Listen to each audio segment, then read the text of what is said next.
अस्सलाम वालेकुम। I am doctor Shahbaz Ahmed, working in health care system Oman. कुछ अर्सा पहले, 1 साल पहले तकरीबन, जब मैंने प्लान किया था कि मैंने अपनी कंट्री को छोड़ना है और किसी और मुल्क में जाना है, तो मैंने तकरीबन 2 प्रोसेस जो थे वो कॉन्कोमिटेंटली स्टार्ट किए थे। उनमें से एक जो था प्रोसेस वो था ओमान का, ठीक है, और दूसरा जो प्रोसेस था मेरा वो ऐसे बाई चांस मुझे फ्रेंड के थ्रू पता चला था, और वो था ब्रुनाई दारुस्सलाम। ओमान का तो मेरा प्रोसेस हो गया, उसकी सारी डिटेल्स जो है वो मैंने शेयर की हैं, किस तरह से आप ओमान में जॉब हासिल कर सकते हैं, उसमें सैलरीज कितनी है, सेविंग्स कितनी है, आपका लिविंग स्टैंडर्ड कैसा होता है।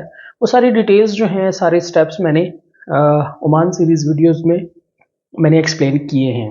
लेकिन जो सेकंड मेरा ऑप्शन था, ब्रुनाई दारुस्सलाम वाला, वो मैंने अभी तक एक्सप्लेन नहीं किया था। तो आज मैं आपको उसका सारा प्रोसेस बताऊंगा कि मैंने किस तरह से अप्लाई किया था, मुझे कितनी देर के बाद उनका रिप्लाई आया, उनकी रिक्वायरमेंट्स क्या थी, उनका जो इंटरव्यू था वो किस तरह से था, ठीक है, और उसके बाद उन्होंने मुझे कितनी देर के बाद उन्होंने मुझे जो है वो सिलेक्ट किया, सिलेक्शन की मुझे जो ईमेल आई वो कितनी देर के बाद आई, वो सारे का सारा प्रोसेस मैं आपको एक्सप्लेन करूँगा।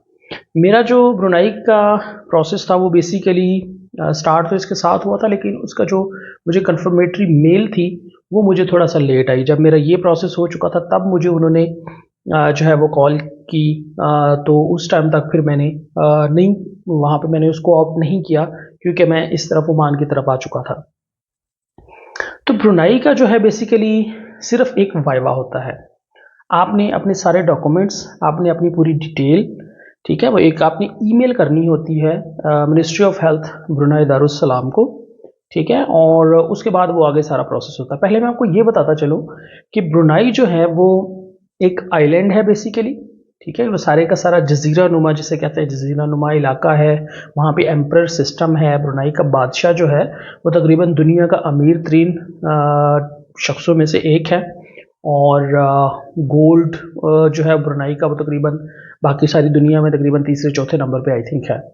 एक बहुत ही अमीर मुल्क है। उनकी भी ज़्यादा जो इकोनॉमी है वो रिलाई करती है ऑन ऑयल एंड गैस, और बहुत खूबसूरत आइलैंड है।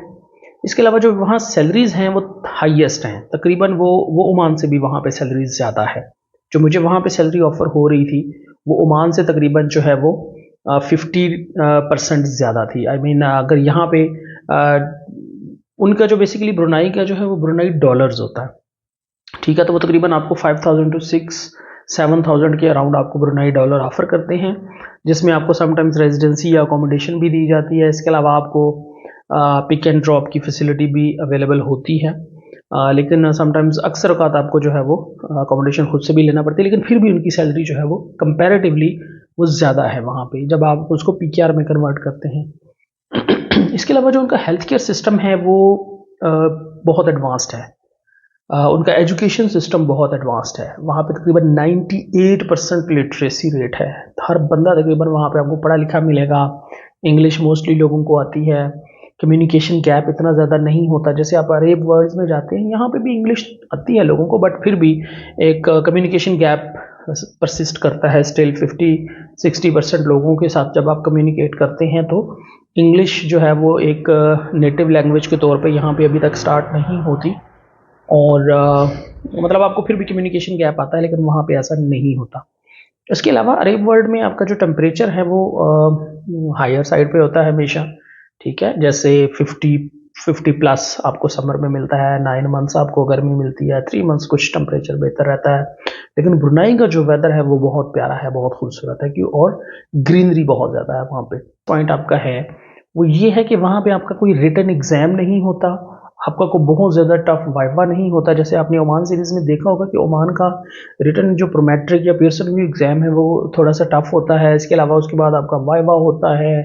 उसके अलावा बीच में जो एजेंसीज या एजेंट्स जो आ जाते हैं, रिक्रूटर एजेंसीज, वो बहुत ज़्यादा यहाँ पे एक्टिव हैं, जो आपके तकरीबन काफ़ी सारे आपसे पैसे डिमांड करते हैं आपको कोई जॉब देने के लिए। और हॉस्पिटल्स भी चूँकि उन्हीं के साथ अटैच होते हैं, हॉस्पिटल में जब कोई वैकेंसी आती है वो भी डॉक्टर उन्हीं रिक्रूटर कंपनी के थ्रू रिक्रूट करते हैं। तो इस वजह से यहाँ पे थोड़ा सा एक चीज़ ड्रॉबैक है कि आप रिक्रूटर एजेंसी जो है वो आपको अक्सर औकात जो है वो आपके लिए इशू क्रिएट होते हैं उस चीज़ में, क्योंकि आपको उनको पे करना पड़ता है। लेकिन ब्रुनाई में ऐसा कुछ नहीं है, वहाँ पे कोई रिक्रूटर एजेंसी नहीं है।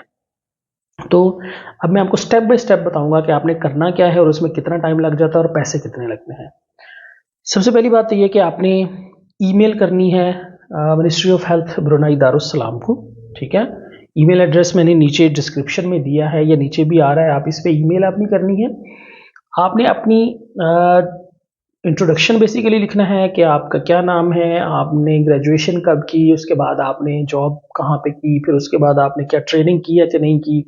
अगर आपने ट्रेनिंग की है वो आपने मेंशन करनी है कि आपने किस चीज़ में ट्रेनिंग की है। यहाँ पे एक और मैं प्लस पॉइंट ये बताता चलूँ कि अगर आपकी पाकिस्तान, इंडिया, बांग्लादेश में किसी चीज़ में ट्रेनिंग है, लाइक आपने जैसे मैंने गैस्ट्रोएंटरोलॉजी में ट्रेनिंग है, तो वो ट्रेनिंग आपकी ब्रुनाई में काउंट होती है, ठीक है।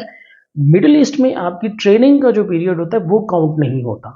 तो आपको अगर कोई ट्रेनिंग के बाद अगर आप यहाँ पे आ रहे हैं तो आप एज ए जीपी आ रहे हैं, आपका जो जॉब है यहाँ पे आपका उस ट्रेनिंग से कोई लेना देना नहीं है। वो आपकी एमओशिप को काउंट करते हैं या आपकी ने जो जीपीशिप कहीं पे प्राइवेट में की होती है या कहीं पे भी की होती है, इसको ये देखते हैं, ये आपकी ट्रेनिंग को बिल्कुल इग्नोर करते हैं। तो ब्रुनाई में ऐसा नहीं है। आपकी अगर ऑर्थोपेडिक में ट्रेनिंग है और आप एज ए मेडिकल ऑफिसर वहाँ पे अप्लाई करते हैं तो आपको ऑर्थोपेडिक में रखा जाएगा। आपकी गैस्ट्रोएंटरोलॉजी में है तो आपको गैस्ट्रोएंटरोलॉजी में रखा जाएगा।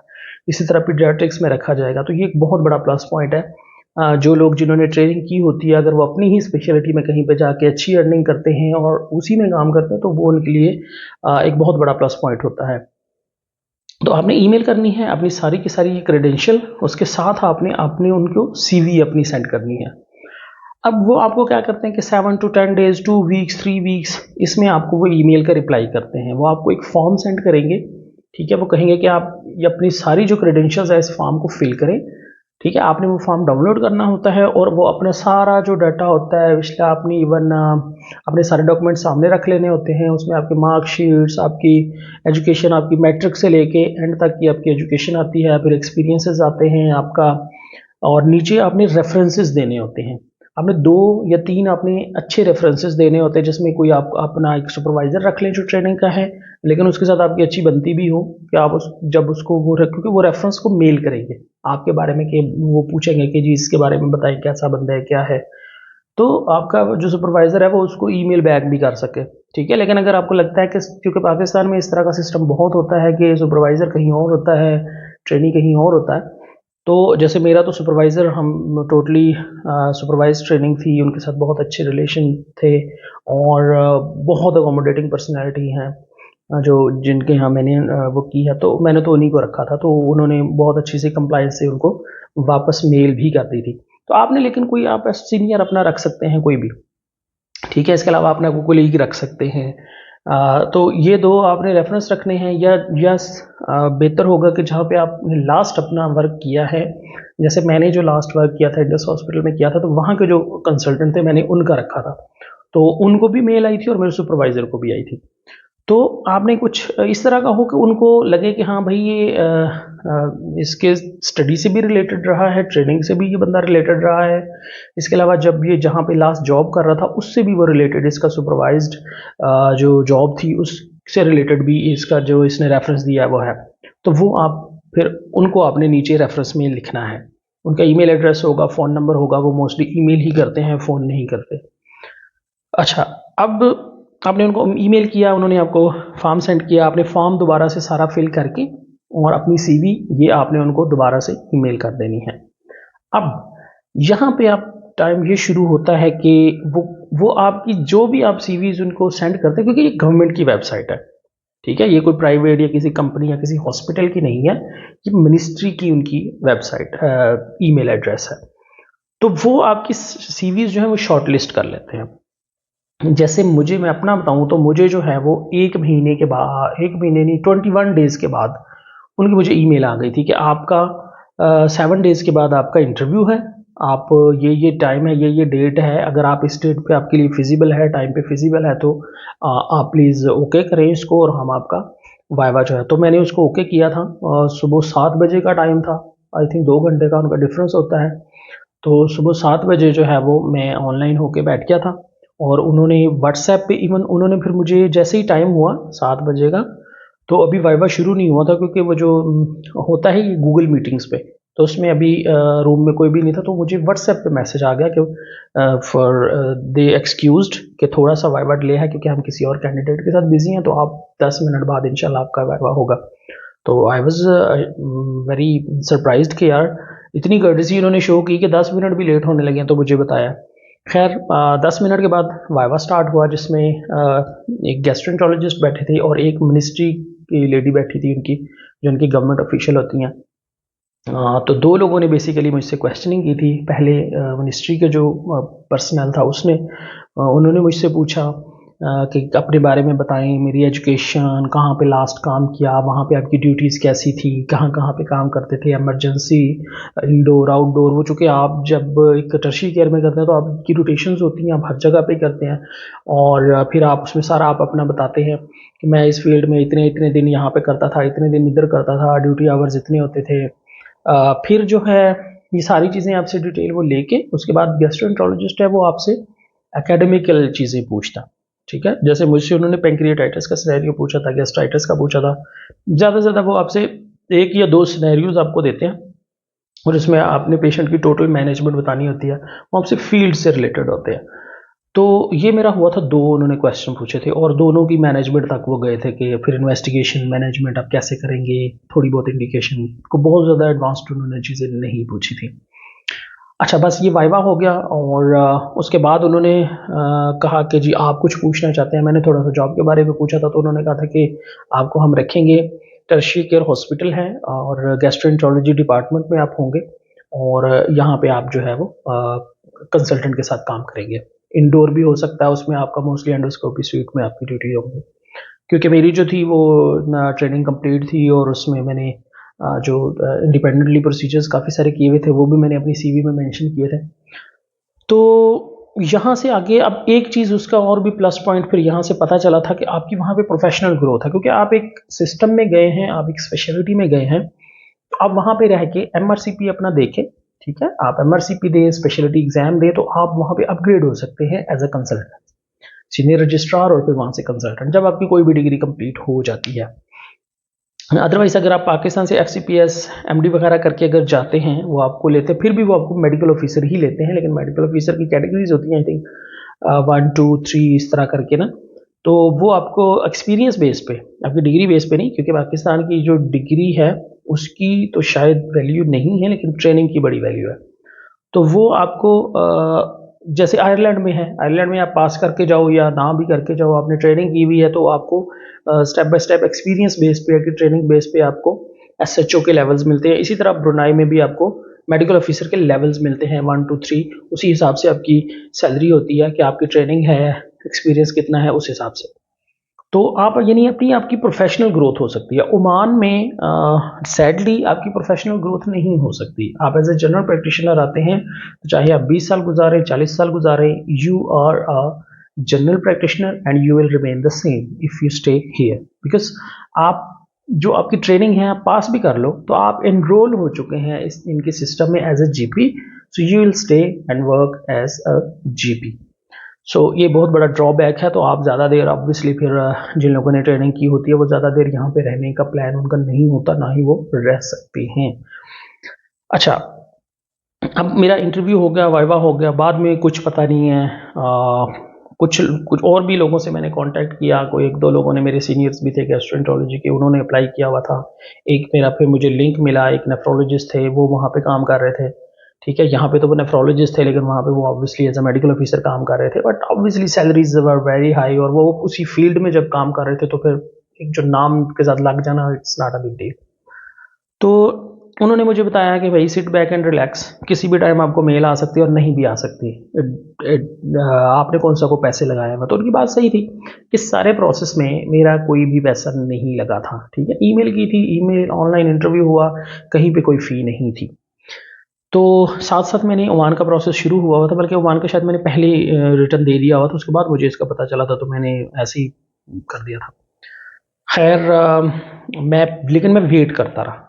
ओमान को मैंने लेट किया इस वजह से थोड़ा सा कि मैं वेट कर रहा था कि यार अगर मेरा वहाँ से हो जाए, वो वाला अगर मेरा हो जाता तो मैं चाहे मेरे इधर पैसे लगे हुए थे, मैं उधर का मेरा प्लान था। खैर मुझे जब मैंने ना इधर जॉब मुझे ऑफर हो गई और मेरा प्लान बन गया कि चलो मैं मूव करता हूँ, तो उस टाइम मुझे ईमेल आ गई। बल्कि मेरे जो जहाँ मैंने लास्ट जॉब की थी, तो उन डॉक्टर साहब को एक मेल आ गई, जो मेरे वहाँ पे सीनियर थे। तो उन्होंने मुझे कहा कि यार ये मेल आई है, जो आप इसका इसको मैंने उनको बताया कि हाँ जी, आप इस पे ना उनको ईमेल बैक कर दें, जो जो भी चीज़ें हैं मेरे बारे में, जो भी उन्होंने पूछा। तो वो डिफरेंट पॉइंट्स थे, एकेडमिकली कैसा है, एथिकली पेशेंट के साथ एटीट्यूड कैसा है, कोलीग्स के साथ एटीट्यूड कैसा है, वर्किंग इन्वायरमेंट में उसकी जो मतलब वो किस तरह से कोप करता है डिफरेंट काइंड ऑफ सिचुएशंस को। तो ये 5-6 पॉइंट्स थे जो आपके वर्क एथिक्स में आते हैं, वो सारे डिफरेंट डिफरेंट करके पॉइंट्स उन्होंने लिखे हुए थे। तो उन्होंने खैर अच्छे, सब कुछ ठीक था, अल्लाह का शुक्र है, अच्छे रिलेशनशिप थे सबके साथ। तो उन्होंने उनको रेफरेंस को ईमेल बैक किया, फिर मेरे सुपरवाइज़र को भी आई, उन्होंने ईमेल बैक किया। और अब मुझे फिर लगा, मैं कही यार ये तो इधर होने लगा है। तो फिर मैं कंफ्यूज हो गया थोड़ा सा इस तरफ के लिए कि यहाँ पे मैं क्या। लेकिन वही बात थी कि डाउट था कि भाई ब्रुनाई का आपको पता नहीं है कि आपको कब वो बुलाते हैं, हो सकता है वो मजीद 6 महीने ले लें, साल ले लें। और मैं जो है इतनी देर रहना नहीं चाह रहा था। सो फिर मैंने सोचा कि यार चलो इधर चलता हूँ, यहाँ से फिर उधर चला जाऊँगा। लेकिन ऑब्वियसली जब आप एक मुल्क में जाते हैं, सेटल होते हैं, इतना कुछ आप करते हैं, तो आप चाहते हैं कि यार मैं वहाँ पे कुछ 3-4 साल अब लगाऊँ, थोड़ा सा मैं स्टेबल हुआ हूँ, तो मैं अर्निंग शर्निंग है वो कुछ ना कुछ एटलीस्ट आप टाइम देना चाहते हैं जब आप किसी और मुल्क में जाते हैं। तो खैर मैंने फिर उस प्रोसेस को, अच्छा उनका, मैं जब यहाँ पे फिर आ गया ना, तो मुझे फिर उनकी ईमेल आई कि जी आपको हम जो है ना ज्वाइनिंग आप इस टाइम पे आप दे सकते हैं, तो हम आपको वीज़ा सेंड करते हैं। तो मैं कुछ देर सोचता रहा, मैं 1-2 दिन 4 दिन, फिर लेकिन मैंने उनको जो है ना वो रिप्लाई किया कि मैं मतलब परस्यू नहीं कर सकता ये वाला प्रोसेस। तो उसके बाद उनका मेल ही नहीं आई। तो बात करने का मकसद ये है कि ये सारा तरीकाकार है ब्रुनाई का, उसमें कहीं भी आपके कोई पैसे नहीं लगते। ईमेल जो आपने करनी है उसका लिंक डिस्क्रिप्शन में होगा।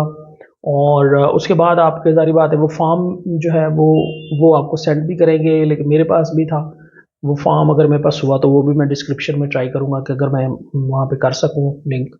तो आप उसमें ईमेल कर दें, ठीक है, आप कहीं पे भी बैठे हैं आप ईमेल कर दें, अपने सारे क्रेडेंशियल्स जो हैं वो सेंड कर दें।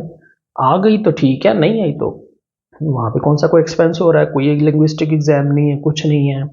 आपने सिर्फ और सिर्फ ईमेल करनी है। और उसमें बहुत सारे फिर मैंने फ्रेंड्स को और भी बताया था जो उसमें थे, काफ़ी सारे लोगों ने ईमेल्स भी की थी। उसमें इशू ये है कि वो कुछ स्पेशलिटीज़ को प्रायोरिटी वहाँ पे मिलती है, बाकी भी दुनिया में तकरीबन। एक तो ये कि गैस्ट्रोएंटरोलॉजी हर जगह पे इमर्जिंग कंसिडर की जा रही है, और उसकी जो डोमेन है उसको एक्सपेंड किया जा रहा है। पाकिस्तान में थोड़ा सा इसको पीछे खींचा गया हुआ है अभी तक। उसकी वजह यह है कि जो मेडिसिन है, मेडिकल स्पेशलिस्ट हैं, अभी ऊपर सारे के सारे वही बैठे हुए हैं। और अगर वो गैस्ट्रोएंटरोलॉजी को सेपरेट कर देते हैं, उसको एक इंडिपेंडेंट फील्ड के तौर पे DHQ लेवल तक अगर पहुंचा देते हैं, तो बहुत ज़्यादा पेशेंट लोड जो है वो मेडिकल स्पेशलिटी से निकल के गैस्ट्रोएंटरोलॉजी में शिफ्ट हो जाएगा। क्योंकि मोस्ट ऑफ द डिजीज़ जो मेडिकल स्पेशलिस्ट देख रहा होता है वो गैस्ट्रोएंटरोलॉजी के डोमेन में आती हैं। तो इस वजह से थोड़ी सी मोनोपोली चल रही है, लेकिन बाकी दुनिया इन सारी चीज़ों से निकल चुकी हुई है। वो पेशेंट ओरिएंटेड उनकी अप्रोच होती है, नेशन ओरिएंटेड अप्रोच होती है। तो जिस तरह से हमारी बाकी गवर्नमेंट्स की और बाकी इदारों की नेशन ओरिएंटेड अप्रोच है ही नहीं, इसी तरह बाकी फील्ड में भी ऐसे ही है। जैसे आप देखो कि 2-4 इश्यूज हैं, गवर्नमेंट है, पार्टीज हैं, वो आपस में एक दूसरे से लड़ने में मशगूल है, उन्हें कोई फ़र्क नहीं पड़ता कि लोगों के क्या हालात हैं, लोगों की इकोनॉमी का क्या स्टेटस है, इन्फ्लेशन किस लेवल तक पहुंच गई है। इदारों को भी इस चीज़ से बिल्कुल फ़र्क नहीं पड़ता, क्योंकि वो पॉलिटिकल इंजीनियरिंग में मसरूफ़ हैं। चाहे आपकी अदालतें हों, चाहे आपके कोई और इदारे हों, उनको भी मुल्क की जो अवाम है ना, उससे किसी को कोई लेना देना नहीं है। तो इसी तरह जो बाकी फिर नीचे वाले इदारे आ जाते हैं, जैसे हेल्थ है, जैसे एजुकेशन है, जैसे कुछ भी आप ले लो, तो उसकी किसी की भी अप्रोच नेशन ओरिएंटेड नहीं है, ग्रोथ ओरिएंटेड नहीं है। पर्सनल ग्रोथ ओरिएंटेड बिल्कुल ज़रूर है, लेकिन ग्रोथ ओरिएंटेड नहीं है। तो एनीवेज़ ये एक प्रोसेस था जिसको मैंने आपको बताया था कि मैं आपको इसके बारे में आगाह करूँगा। अब ट्राई करें जहाँ पे भी बैठे हैं अप्लाई कर दें इंशाल्लाह। हू नोज़ कि आपका जो वो है नंबर आ जाए। हाँ, इसमें मैं सैलरीज़ का बता दूँ कि जो सैलरी है इसकी जो मैंने तब कन्वर्ट की थी वो तकरीबन 14 लाख पाकिस्तानी रुपये बन रही थी। ठीक है, जो 5000 टू 7000 के अराउंड उसमें बनते थे ब्रुनाई डॉलर्स। ठीक है, ब्रुनाई के डॉलर्स, वो भी डॉलर होता है लेकिन ब्रुनाई डॉलर आप उसको जब कन्वर्ट करते हैं तो वो इतने तकरीबन बन रहे थे। इसके अलावा जो लिविंग कॉस्ट और वो सारे कुछ निकाल के अगर आप करते तो आपको 4000 टू 4500, 4000 के अराउंड 35 4000 इसके अराउंड आपके ब्रुनाई डॉलर्स जो थे वो आपकी सेविंग हो रही थी वहाँ पे, जो मैंने कैलकुलेशन की थी और मैंने कंपेयर किया था जब बाकी कंट्रीज़ के साथ। इसके अलावा और जो चीज़ थी, हाँ, ये है कि ओमान आपको पाकिस्तान से करीब पड़ता है। आपका तकरीबन 2 आवर्स एंड 30-40 मिनट्स का ट्रैवल है, ट्रैवल टाइम है लाहौर से। और कराची से चले तो आई थिंक वो 1.5 घंटे का बनेगा। और ब्रुनाई का आपका 7 आवर्स की फ़्लाइट बन रही थी। ठीक है, तो वो काफ़ी आपसे दूर पड़ता है। लेकिन वही है कि प्लस पॉइंट आपका एनवायरनमेंट, मौसम, वेदर, ग्रीनरी, ये सारी चीज़ें हैं। वहाँ पे एजुकेशन फ्री है, हेल्थ फ्री है बिल्कुल उनके लोगों के लिए। और एजुकेशन आपको मैंने बताया कि 98% लिटरेसी रेट है, तो that's a very very good and plus point. बाकी और आई डोंट थिंक सो कि मेरे जहन में कोई और ऐसी बात नहीं आ रही जो मैं बताऊं। अगर आप कोई जहन में आए तो आप कमेंट में पूछ सकते हैं। और ट्राई करें, इस चैनल को सब्सक्राइब करें, बाकी लोगों तक भी शेयर करें। और इंशाल्लाह मज़ीद किसी और कंट्री के बारे में भी मैं आपको, ये मेरा फर्स्ट हैंड एक्सपीरियंस था जो मैंने अभी आपके साथ शेयर किया, क्योंकि मेरा यहाँ पे प्रोसेस हो चुका था, मैंने खुद कंप्लीट किया था। तो इंशाल्लाह नेक्स्ट भी अच्छी अच्छी वीडियोस लेके आपके सामने हाजिर होंगे। Thank you so much.